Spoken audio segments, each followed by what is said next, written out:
So I come now to the end of our event, and I'd like to introduce Tim Lucey, the Chief Executive of Cork County Council, who has recently taken up the role of the Chair of the CCMA to give the closing address for the event.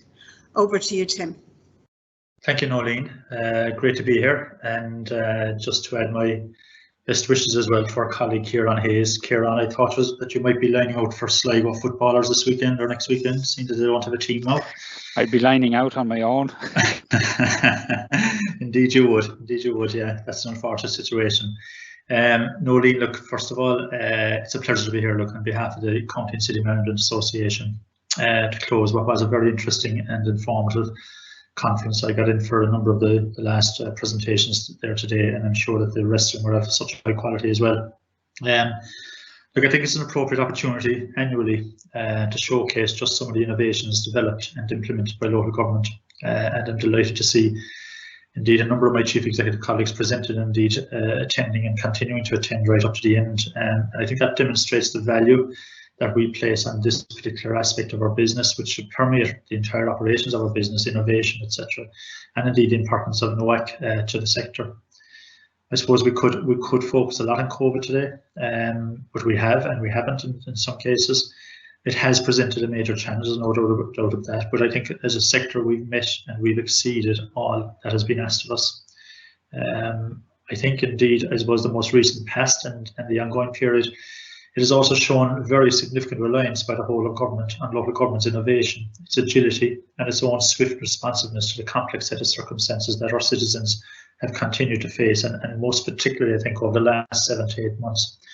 So it would be remiss of me at the outset, as I suppose the public face of the CCMA now, not to place on record the level of pride I think that we all as chief executives and the CCMA has on what has been achieved by staff across the entire country and the entire set of our business areas during COVID-19 to date. I just want to thank on behalf of us all the staff for demonstrating what I think are being the true values of public service, values we know that permeate our daily work, but it's not necessarily recognised on a daily basis. And indeed I'd also say that at a time of crisis, the true value and the values of local government, of staff, they come to the fore. And I think it has been an exceptionally positive period for local government, despite what we've gone through, and a positive period as well in terms of how we're looked at and now recognised by central government and indeed by business and communities on the ground. So out of a crisis has come, I think, a lot of positivity. But today's event, it shows that before, during and indeed after COVID-19, we will, as a sector, continue to demonstrate that level of innovation, and our staff will continue to deliver to show their willingness and ability to engage with emerging technologies and their adaptation in new ways. And this event today showcases the innovation that's ever present within the local government sector in Ireland.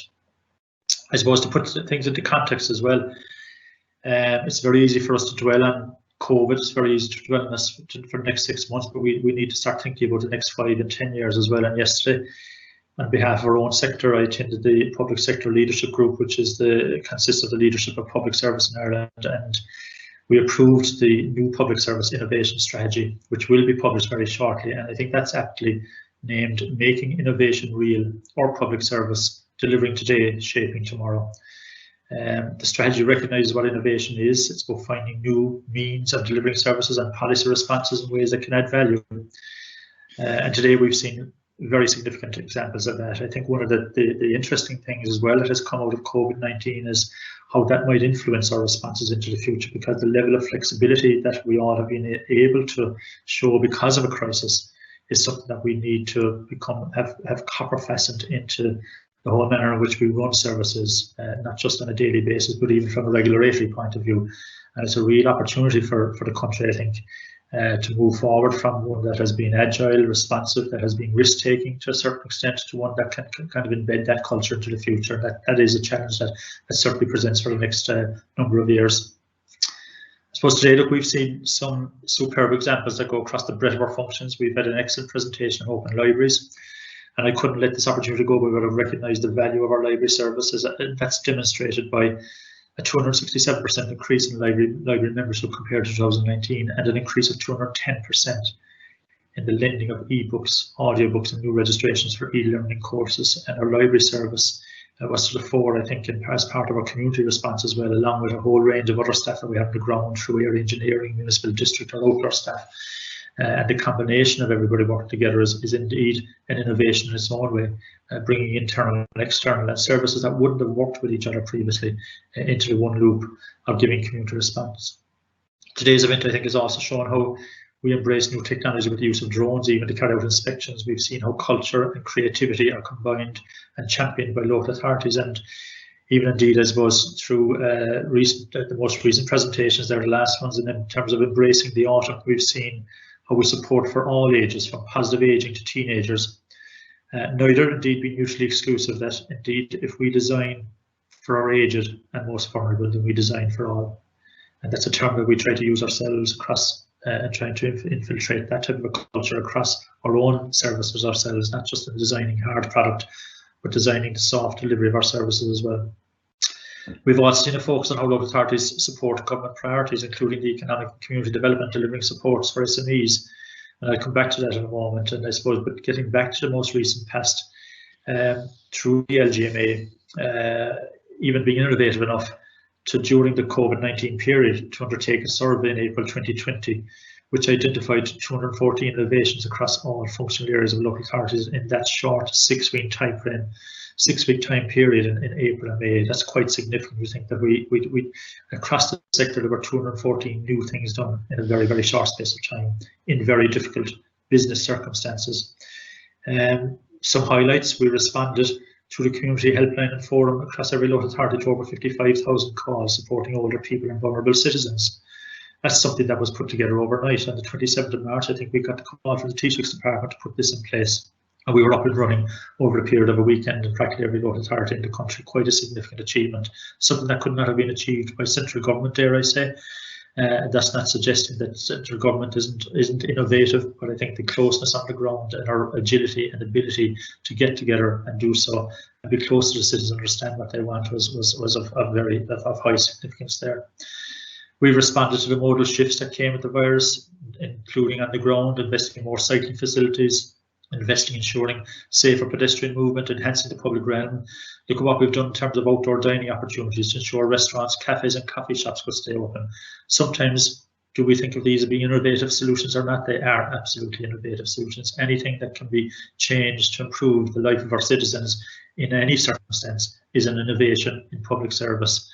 So level 5 has changed things temporarily, but for these supports, they'll be crucial to small businesses when the country opens for our business. And that's indeed our next phase in the next 6 months and the next year, as to how we can embed that innovation on an ongoing basis. Getting back to what I said earlier about supporting the economy, again, just think of the level of financial and other supports that needed to be given out to businesses through government support being given out through the public service and our own local enterprise offices, our economic development departments, and indeed our finance departments combined. We processed over €501 million of government funding to date to over about 102,400 to be exact to date, businesses under the Restart and Restart Plus grant. And again, that could not have been done through central government. It could have been done only by central government working with local government in such a short time frame, and with the innovation and agility and responsiveness. And again, going back to the public service ethos of our own people on the ground. We are the level of government closest to citizens, and we've developed and implemented a phenomenal level of innovations, not just during COVID-19, but it's just an extension of the innovation that I suppose we as a sector embrace and deliver on an ongoing basis, and will be continuing to be part of our delivery model into the future. It's a pleasure to recognise that across the sector here today. To conclude, look, I'd like to thank the chair of NOAC, Michael McCarthy, a good West Cork man whom I met most recently, and is doing a superb job as chair of NOAC, and indeed the members of NOAC for their support and their guidance in agreeing the itinerary for today's event and their guidance to the sector overall. The type of event, it doesn't just happen. There's a phenomenal level of planning and organising to be done, and I want to thank the NOAC staff, John McCarthy, Claire Gavin and John Goldrick for their contribution to today's event. And I'd also like to thank Paul Dunn, CEO of the LGMA, and the staff of the LGMA, especially Eddie, Deirdre and Siobhan, for their hard work in bringing the event together. And I also want to extend my thanks to you, Nolene, for emceeing the event and moderating the excellent Q&A sessions that were held. and to Bridget for the comm support, and to Mark and Gary for the support and the IT support in particular that made this a virtual event possible. To the speakers and the presenters, a big thank you. You've taken time out from your busy schedules. You've demonstrated that local authorities have the skills and the capacities to respond to any challenge that they're called to face, as well as an ability to develop novel solutions to what are really complex problems. And I suppose sometimes we forget about the fact that some of the most complex things to do are those where we have to engage with people on the ground to get that psychological contract between themselves and ourselves. And it's not just a technological solution, but very often we have to cajole, we have to convince, we have to bring people with us. And I think that's often underestimated in terms of innovation improvement as well. To the audience, look, thank you for listening. Hopefully you've learned something. One of the aims is to support knowledge sharing. So perhaps you heard, or indeed you saw something today that you can replicate in your own authority, or indeed maybe develop something from today which will set you on another path of developing more innovative solutions in your own authority, and possibly being back here next year, the year after, in terms of sharing your knowledge and your own expertise in that area as well. Finally, while I missed the opening of the event this morning, I'd like to thank Minister Darragh O'Brien for opening the event and his ongoing support, and that of his department to the local government sector, and indeed that of government, because they have been quite significantly supportive of us over the past number of months in particular, and have really seen the value of local government on the ground, joined up with central government. So we look forward to seeing you again next year for the 21 conference, and perhaps next year we'll be able to meet in person. One would certainly hope so. If not, the innovation, I think, in virtual online stuff is here to stay with us in any event, and today has been a success of that. So thank you all, and goodbye, and stay safe, and have a Christmas to everybody. Thank you.